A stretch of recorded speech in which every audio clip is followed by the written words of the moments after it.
So, some huge NFL news today as the New York Jets traded safety Jamal Adams to the Seattle Seahawks. And of course, that's humongous news because Adams is one of the best defenders in the NFL, still just 24 years old.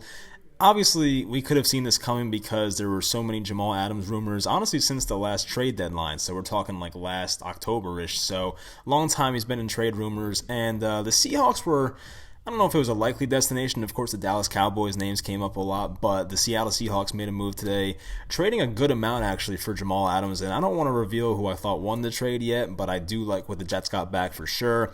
So we'll just go over the trade here. So the Jets received Jamal Adams, a 24-year-old and great strong safety, and a fourth-round pick for 2022. The Jets receive a safety Bradley McDougald, who's 24 or 29 years old, and a pretty decent player. He's not the worst. He played for the Buccaneers for some years, then went to the Seattle Seahawks, had 3 or 4 nice seasons there. So he's a decent player. He's not Jamal Adams level, obviously, but a decent player. Just not 24 years old. He is 29, so take that into account as well. A first-round pick for 2021, a third-round pick for 2021, and a first-round pick for 2022. So I think the Jets got a pretty good amount back for a star player. And Jamal Adams, I don't want to go like, I don't want to say he's just a good player. This guy is a tremendous player. Like, I think one of the top 5 to 10 best defenders in the NFL. So I have to put that in there as well. This guy is one of the best. Now, do I think he did right for the Jets organization by throwing Adam Gase and even the owner under the bus? Probably not, but the guy clearly wanted out of there, so I can't completely blame him, but he did get what he wanted. And of course, him and Le'Veon Bell kind of exchanged some words on Twitter, we saw, but Jamal Adams did get what he wanted. But at the end of the day, I think the Jets probably should have done what they should have done all they could to keep this guy, but at the end of the day, he didn't want to be there, so now he's gone. The Jets get themselves a good return, in my opinion. So we'll just go over why these teams did it. So this trade for the Jets doesn't help them in 2020. It'll probably make them worse, honestly. But I think it's a great trade for a team that's going to plan on rebuilding. So the Jets made some big offseason signings, a couple years ago with the C.J. Mosleys and whatnot. But they tried to get Anthony Barr as well. But the Jets did try to go all in for Sam Darnold's rookie contract, which seemed like a good idea. Darnold didn't really progress the way they probably wanted to, but I still haven't given up on him yet. He still has a lot to prove to me. But still, he's on a rookie contract. Still could be a good quarterback in my mind, but we have to see more. And for the Seahawks, they upgrade tremendously at the strong safety position. As I said, McDougald's a pretty good player, but Jamal Adams is a different level, and they improve in youth by getting a 24-year-old. So the guy's still on his rookie contract. That's a downside to it for the Seahawks. They have to pay him a lot of money. That's the whole reason the Jets and Jamal Adams got into this mess in the first place, is because the Jets did not give him the extension that he thought he was deserving of. So that's why we're here. So I think both teams kind of got a good return here, I guess you can say. I love what the Jets got. The Seahawks, it kind of confuses me because I feel like the Seahawks are more than just a strong safety away, and a damn good one from being a Super Bowl team. I could be wrong about that. Of course, when you have Russell Wilson, anything's possible. But that team, of course, on their offensive line and some other defensive spots, they have some flaws. But like at the same time, this guy is a tremendous player, so why not take the chance? But they do have to extend him. They have to give him a lot of money, and they did lose their 2 first-round picks for the next 2 years. Now, for the Jets, you might get 2 first-round picks that are in like the 20s or even the late 20s, because this Seattle team is probably going to be a playoff team. They do play in a tough division with the Rams and the Cardinals and the 49ers.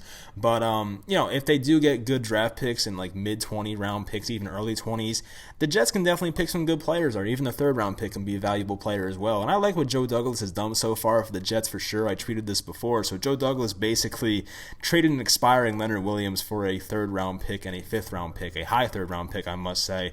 Then traded Jamal Adams for 2 firsts and a third. That's a great move. And then signed guys this free agency like Pierre Desir, a pretty good corner, Jordan Jenkins, Brashad Perriman, and Brian Poole, who I do love. I do love Brian Poole, for only $21.5 million total. So that's really like great management in my mind.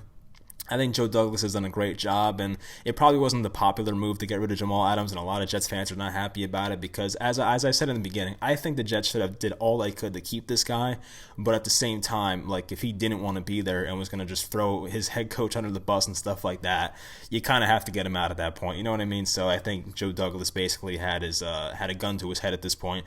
So yeah, I mean, I think the Jets actually won this trade in my opinion. I think the value here is tremendous. I was actually surprised how much they got, because I'm sure a lot of other teams knew that the Jets kind of had to trade this guy. Now maybe the Seahawks were bidding with a team like the Cowboys. Maybe Joe Douglas was playing some hardball and was telling the Seahawks, hey, I got this offer from the Cowboys, can you match that or do better?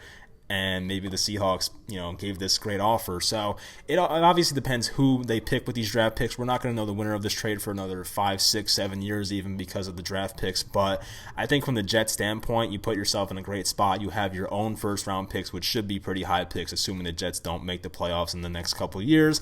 And then you have the Seahawks first-round picks as well. So you're going to have early first-round picks and mid to late first-round picks for the next 2 years. That is a great place to start building a football team. I love what they're doing there. It just depends if they get the right draft picks. I like what Joe Douglas has done so far, and I think the Jets are going in the right direction.